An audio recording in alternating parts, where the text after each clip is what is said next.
할렐루야. 오늘도 주님이 주신 은혜와 평강이 충만한 하루가 되길 간절히 소망합니다. 십자가를 질 수 있나? 우리 모두는 십자가를 지고 가야 하는 인생인 줄로 믿습니다. 주님, 제가 지겠습니다. 제가 그 십자가의 길로 걸어가겠습니다. 이렇게 고백하고 다짐하는 저와 여러분이 되길 축복합니다. 오늘은 그래서 우리 또 성가대가 또 설교에 맞춰서 십자가 또 찬양을 해주셔서 너무나 감사드립니다. 오늘은 나의 십자가를 지고 십자가에 대해서 알아보도록 하겠습니다. 오늘 보면 18절 말씀인데요. 18절 말씀 우리 한 목소리로 함께 읽겠습니다. 예수께서 따로 기도하실 때에 제자들이 주와 함께 있더니 물어 이르시되 무리가 나를 누구라고 하느냐. 아멘. 오늘 본문의 시작을 보면 예수께서 따로 기도하실 때에, 예수께서 따로 시간을 보내셨습니다. 예수께서 홀로 시간을 보내셨다라는 거예요. 예수님의 공생의 사역을 보면 예수님은 종종 혼자 따로 시간을 보내시는 그 시간을 꼭 가지셨다라는 거예요. 그렇다면 왜 혼자 따로 시간을 보내셨는가? 그 이유는 단 하나입니다. 바로 기도하기 위해서. 기도하기 위해서 따로 시간을 보내신 거예요. 그 전지전능하신 하나님, 그 능력의 주님, 그 예수님께서도 기도하셨다라는 겁니다. 기도하셨습니다. 여러분, 예수님께서도 하나님 앞에 나아가서 간절히 부르짖어 기도해야 하는 혼자만의 시간이 필요하셨다라는 거예요.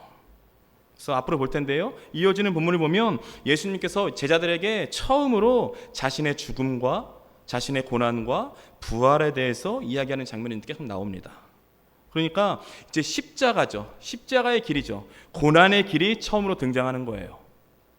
십자가의 길을 가야 하는 겁니다. 그런데 예수님께서 있어서 이 제자들, 이 무지한 제자들이잖아요. 성장하지 않습니다. 변화되지 않는 제자들, 이들과 함께 걸어가야 할 그 십자가의 길이 너무나 막막한 거예요. 예수님조차도 막막했습니까? 내가 이들과 함께 가야 하는구나. 아직 아무것도 모르는, 영적인 눈이 열리지 않고 영적인 귀가 열리지 않은 이 제자들과 함께 가야 하는 이 길이 너무나도 막막하고 어려운 길이었던 거예요. 예수님조차도 어려웠습니다. 그래서 그 험한 길을 온전히 걸어갈 수 있는 힘이 필요하셨어요. 힘과 능력이 필요하셨습니다. 그렇다면 그 힘과 능력의 원천이 무엇인가? 그게 바로 기도였다라는 거예요. 기도였습니다. 예수님도 자신 앞에 닥쳐오는 모든 어려움을 바로 기도로서 해결하신 줄로 믿습니다. 예수님도 기도하셨어요. 예수님도 어려움에 기도하셨습니다. 결국 따로 기도하는, 혼자만의 시간을 가지는 이때는요, 예수님에게 있어서 가장 중요한 시간이었던 겁니다. 사랑하는 여러분, 혹시 내 앞에 닥쳐온 수많은 어려움들이 있으십니까? 고민들이 있으십니까? 아픔들이 있으십니까? 그걸로 인해서 낙심하고 있는 분이 지금 계신가요? 그렇다면 여러분, 기도하십시오. 기도하세요. 우리는 기도 외엔 할 게 없습니다. 여러분, 기도하세요. 교회에 나와서 기도하세요. 특별히 여러분, 새벽을 깨워서 기도하십시오. 벌써부터 이제 부담이 되시죠? 새벽, 담임 목사가 계속 새벽 얘기하니까 여러분들 새벽을 깨우셔야 됩니다. 낮에 기도해도 응답받죠. 밤에 기도해도 응답받습니다. 그런데요, 특별히요, 새벽에 하나님께서 도와주시는 줄로 믿습니다. 새벽에 하나님이 도우시리로다. 새벽에 하나님이 도우시리로다. 그 말씀 믿고 나가는 거예요. 그 새벽을 우리가 깨어서 하나님 앞에 엎드려 기도할 때 하나님께서 놀라운 응답으로 우리와 함께 하실 줄로 믿습니다. 여러분, 새벽을 깨우세요. 깨우셔야 됩니다. 지난번에도 말씀드렸는데 요즘 날씨가 너무 더워요. 잠을 못 잡니다. 에어컨 틀지 않으면 잠을 잘 수가 없어요. 그래서 막 일어나잖아요. 잠에서 깨잖아요. 그래서 그게 누가 깨우는 거예요? 내가 일어나는 게 아니에요. 내가 더워서 일어나는 것 같은데 누가 깨우는 겁니까? 주님께서 깨우시는 거예요. 주님께서 일어나라고 새벽을 깨워주시는 겁니다. 그러면요, 그 자리에 일어나서 그 자리에서 기도하시든지요, 아니면 교회에 나와서 기도할 수 있잖아요. 여러분, 새벽에 기도하고 새벽에 응답받고 새벽에 하나님의 음성을 듣는 저와 여러분들에게 축복합니다. 예수님도 기도하셨다고요. 그런데 어떻게 우리가 기도하지 않을 수 있겠냐고요. 부디 늘 하나님 앞에 엎드려 기도하는 저와 여러분들에게 축복합니다. 오늘 18절 하반절을 보면요, 예수님이 제자들에게 이렇게 질문하세요. 무리가 나를 누구라고 하느냐? 무리가 나를 누구라고 하느냐? 예수님 당시에 수많은 인파들이 주님을 따라다녔습니다. 놀라운 기적과 놀라운 치유와 귀신을 내쫓고요, 죽은 자도 일으키시는 그 놀라운 역사를 일으키니까 수많은 사람들이 따라올 수밖에 없죠. 그래서 예수께서 물어보십니다. 제자들에게, 저 무리들이, 저 대중들이 나를 뭐라고 하느냐, 그렇게 물어보신다라는 거죠. 그리고 예수님의 그 질문에 제자들이 이렇게 대답을 합니다. 오늘 본문 19절 말씀인데요, 19절 말씀 우리 한 목소리로 함께 읽겠습니다. 대답하여 이르되 세례 요한이라 하고 더러는 엘리야라, 더러는 옛 선지자 중에 한 사람이 살아났다 하나이다. 아멘. 그러니까 뭐냐면 수많은 무리들이, 대부분의 사람들이 예수님을 어떤 말씀과 능력을 부여받은 위대한 선지자로 여겼다라는 거예요.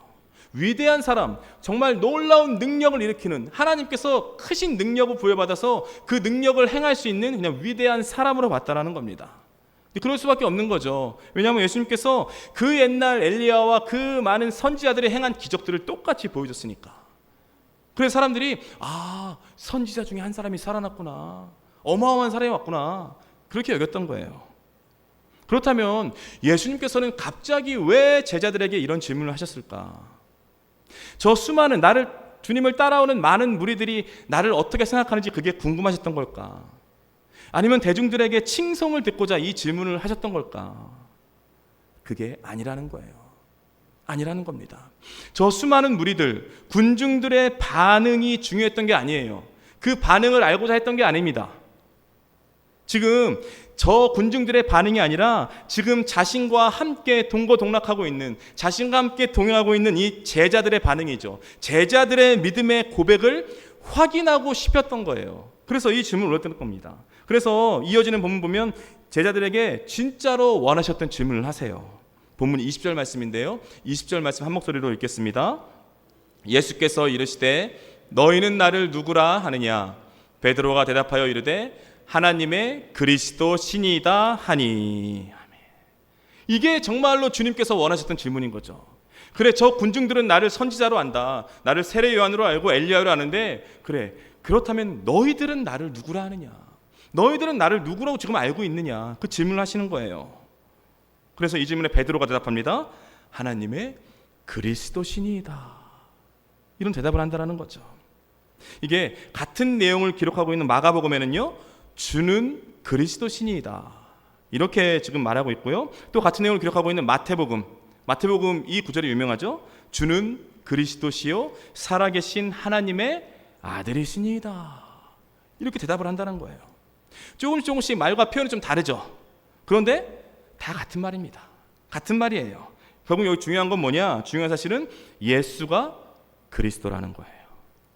이 메시지를 우리에게 주고 있는 거죠. 그리스도. 여러분, 그리스도라는 이 헬라어는요, 히브리어로 메시아라고 합니다. 같은 말인 거예요. 기름을 붓다, 기름 부음을 받은 자라는 뜻을 갖고 있습니다.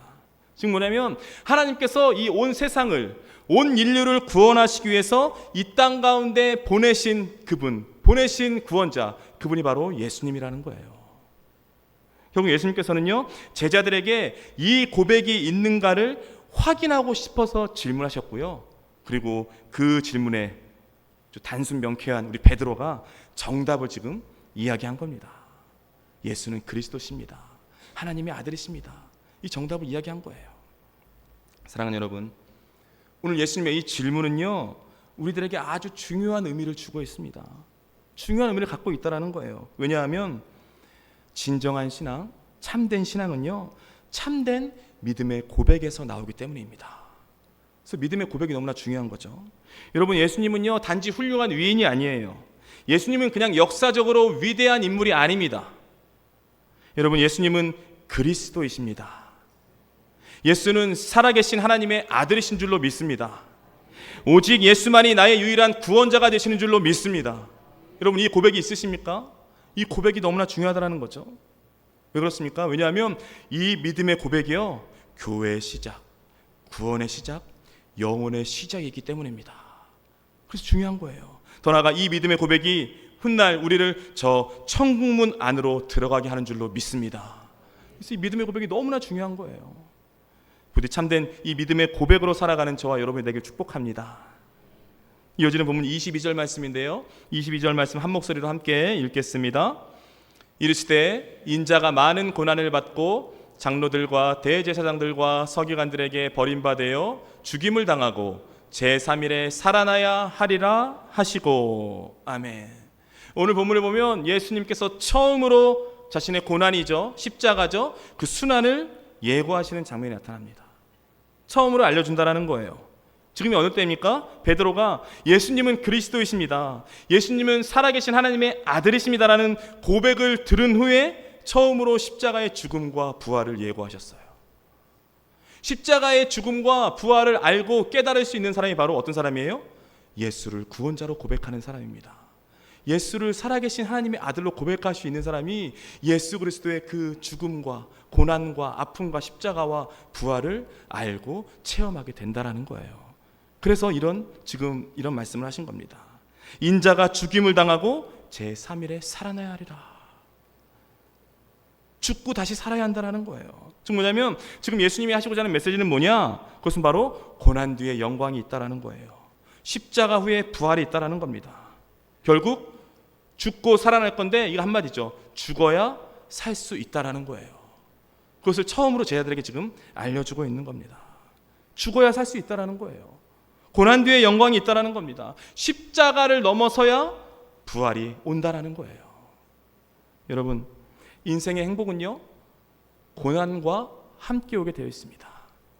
나는 평생 행복한 인생이 됐으면 좋겠다. 절대 그런 인생은 없어요. 인생은 그렇지 않아요. 행복은요, 고난을 통과한 사람이 행복을 경험할 수 있는 거예요. 행복과 고난은 패키지입니다. 같이 가는 거예요. 이것은 영적인 원리도 마찬가지입니다.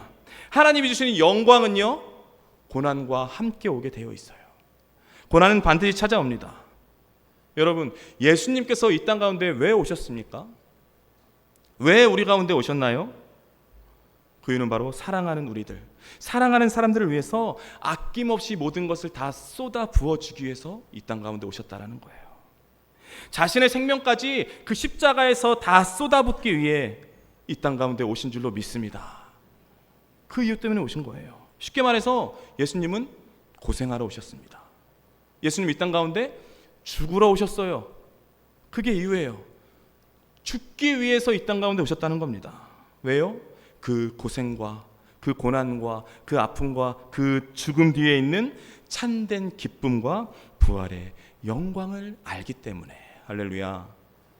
여러분, 고난 뒤에 영광이 있는 줄로 믿습니다. 십자가 뒤에 부활이 있는 줄로 믿습니다. 그러니까 예수님께서 이런 말씀하시는 거예요. 나는 고생하러 왔다. 나는 하나님의 아들이기 때문에 이 고생을 내가 선택했다. 그러니까 나를 따르는 너희들도, 나를 쫓아가는 너희들도, 나와 동행하는 너희들도 나처럼 똑같이 살아야 된다. 이 말씀을 하고 있는 겁니다. 그게 바로 이어지는 23절의 말씀이에요.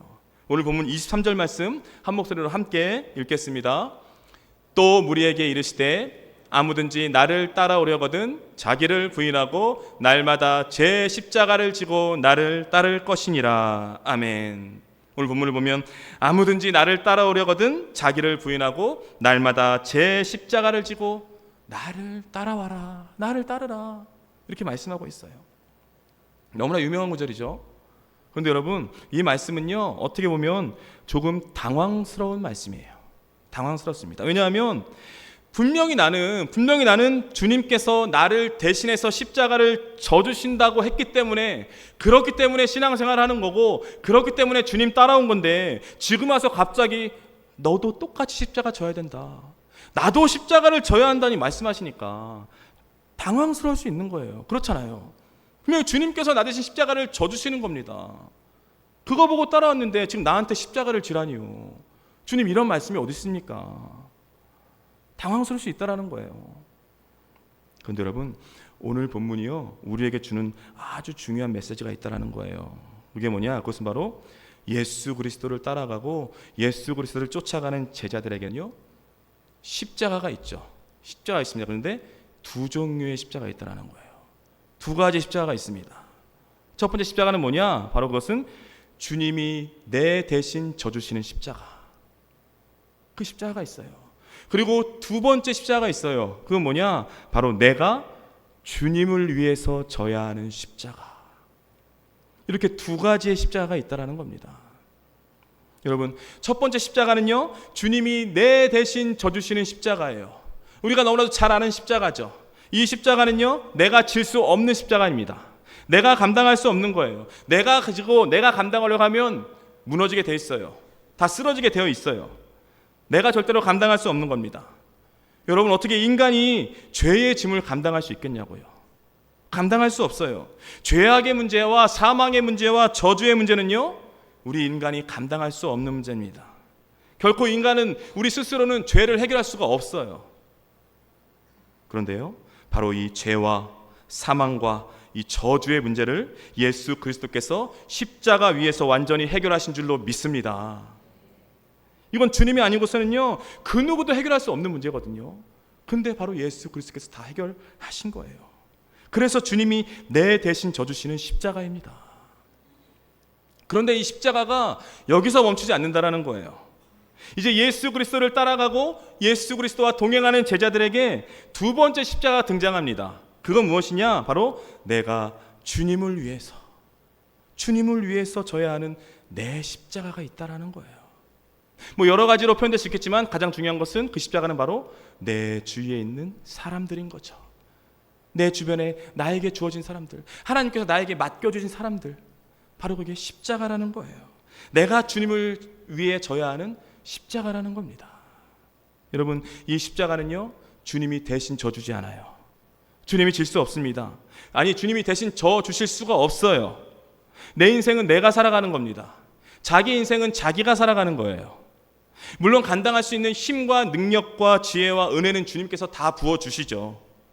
그러나 내 인생의 십자가는 내가 짊어지고 가야 하는 거예요. 내가 지고 가야 하는 겁니다.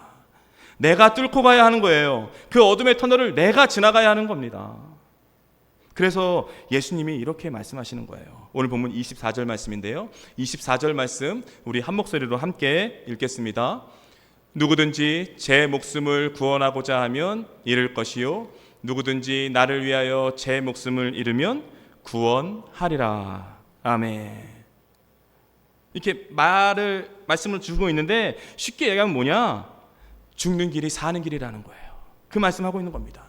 네가 죽어야 살 수 있다. 죽는 길이 사는 길이다. 너 그 십자가 위에서 날마다 죽어라. 지금 그 말씀을 우리에게 주시고 있는 겁니다. 내가 부활의 날을 소망하면서 십자가의 죽음을 선택한 것처럼 너도 정말로 살고 싶다면, 정말로 네가 살고 싶다면 날마다 그 십자가를 지는 인생을 선택해라. 그 말씀을 우리에게 주고 있는 겁니다. 여러분, 우리 각자의 십자가가 있어요. 나에게 주어진 십자가가 있습니다.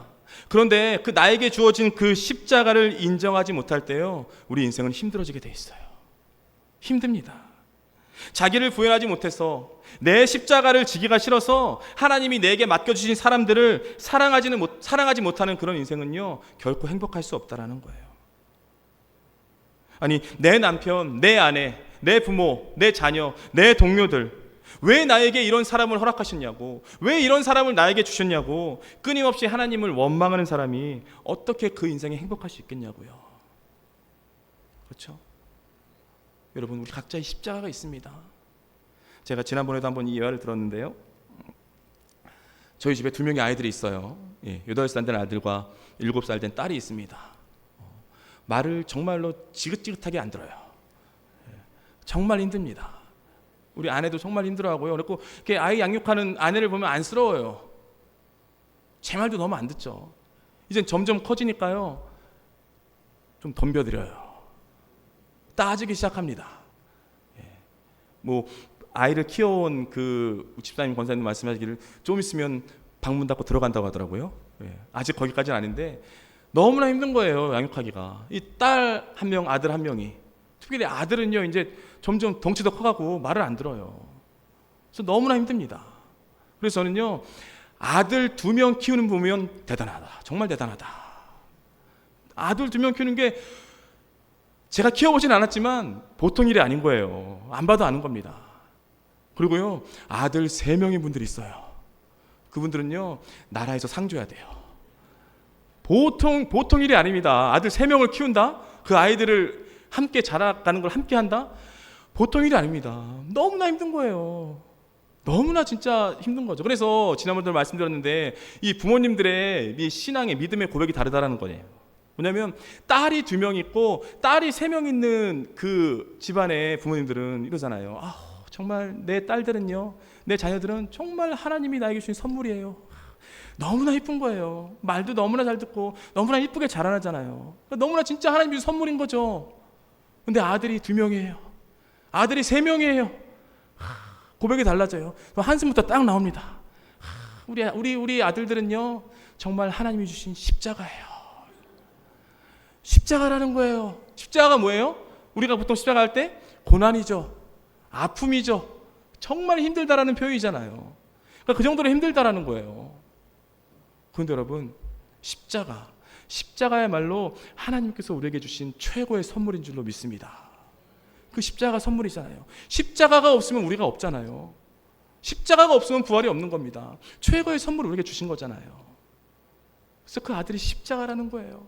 그래서 여러분, 이제는요, 용어를 바꾸셔야 돼요. 바꿔야 됩니다. 내 남편, 내 아내가 왼수가 아니에요. 원수가 아닙니다. 뭐예요? 십자가예요. 십자가입니다. 내 부모나 내 자녀가 원수가 아니라 십자가입니다. 내 곁에 나에게 맡겨진 사람들, 나를 어렵게 하는 사람들이 있어요. 내 눈물에 매일 눈물을 흘리게 하는 그런 사람들이 있습니다. 정말 내 옆에서 나를 매일 핍박하고 나를 어렵게 하는 사람들이 있다라는 거예요. 그 사람들이요, 내 원수예요? 아니요, 원수가 아니에요. 뭐예요? 십자가예요. 그 사람들을 나에게 주신 십자가입니다.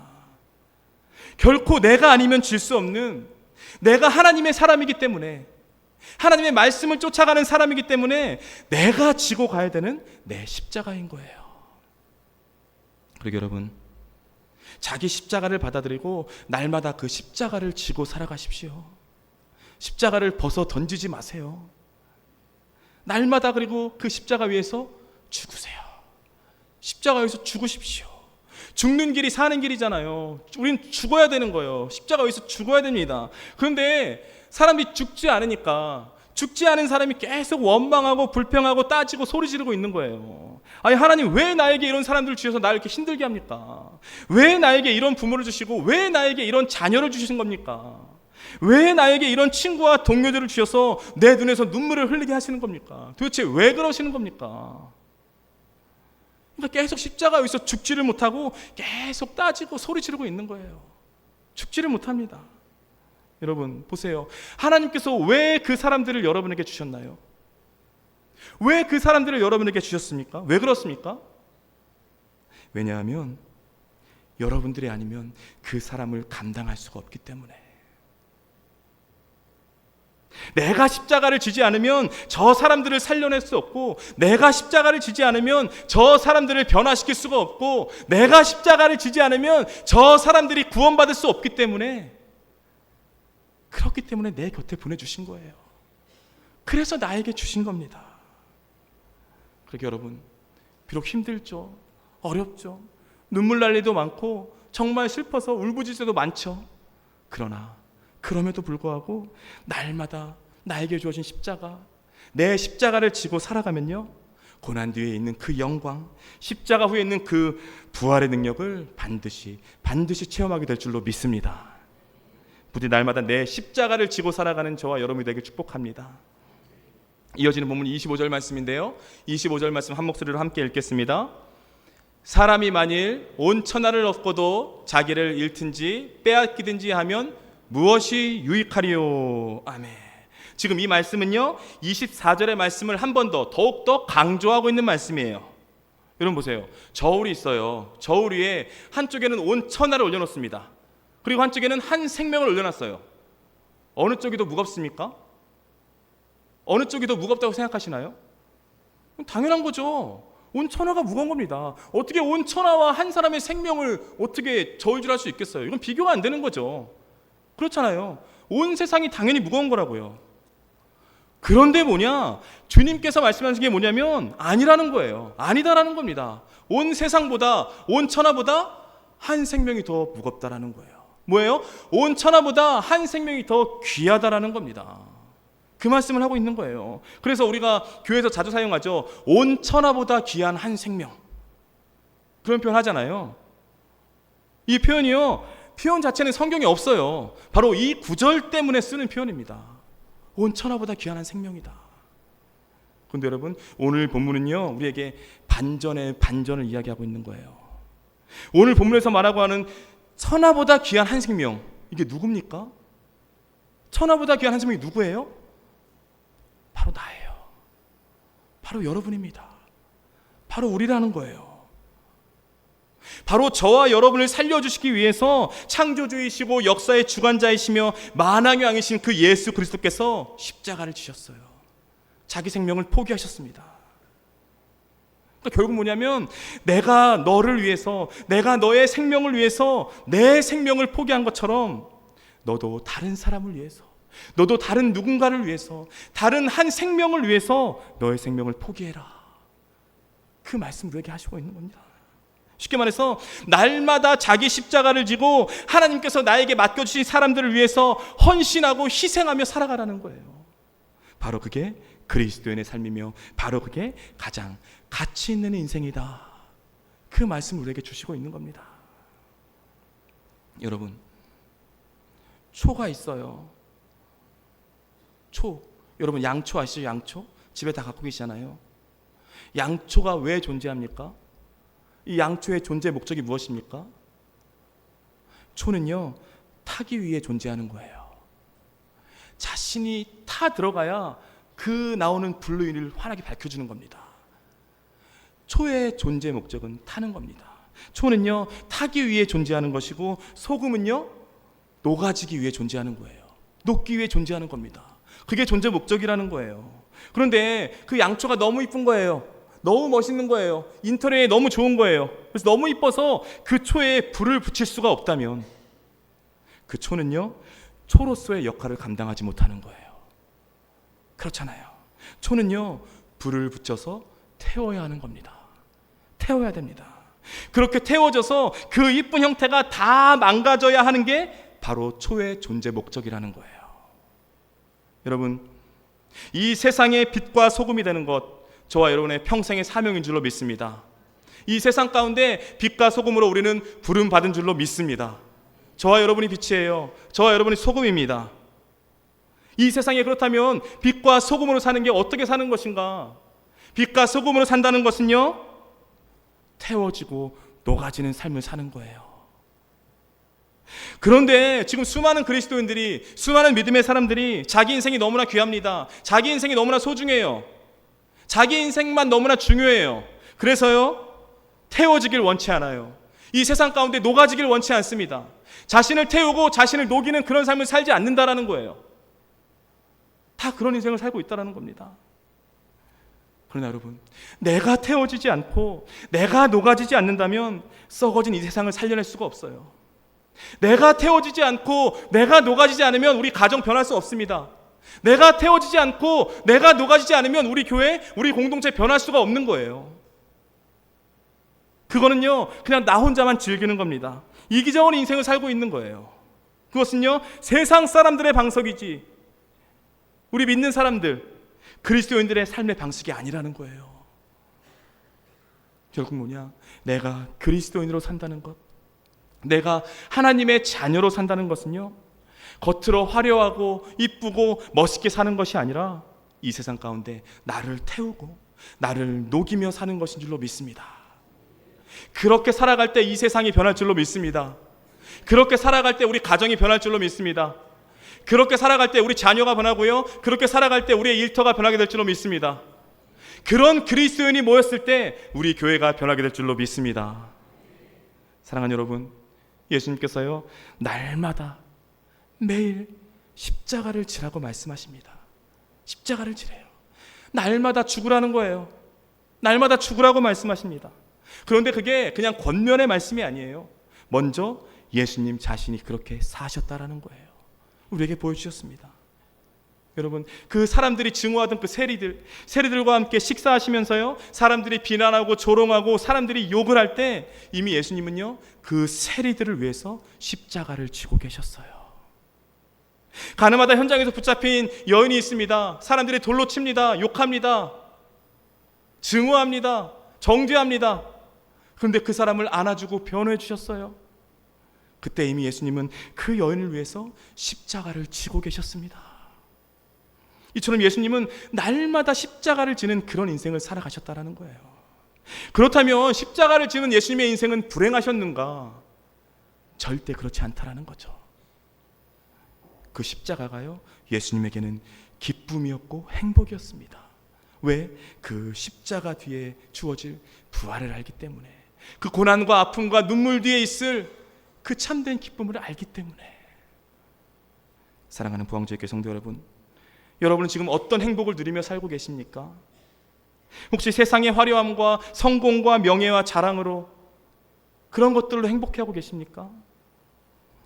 하지만 오늘 예수님은요, 자기를 부인하고 날마다 자기 십자가를 지라고 말씀하십니다. 우리에겐 다 십자가가 있다라는 거예요. 나에게만 주어진 나에게 내가 필요하기 때문에 나밖에 지구할 수 없는 그 십자가가 있습니다. 여러분, 힘들고 어렵지만 그 십자가를 지고 사십시오. 십자가를 내팽개치지 마세요. 세상의 빛과 소금으로서 매일매일 나를 태우고 나를 녹이며 살아가세요.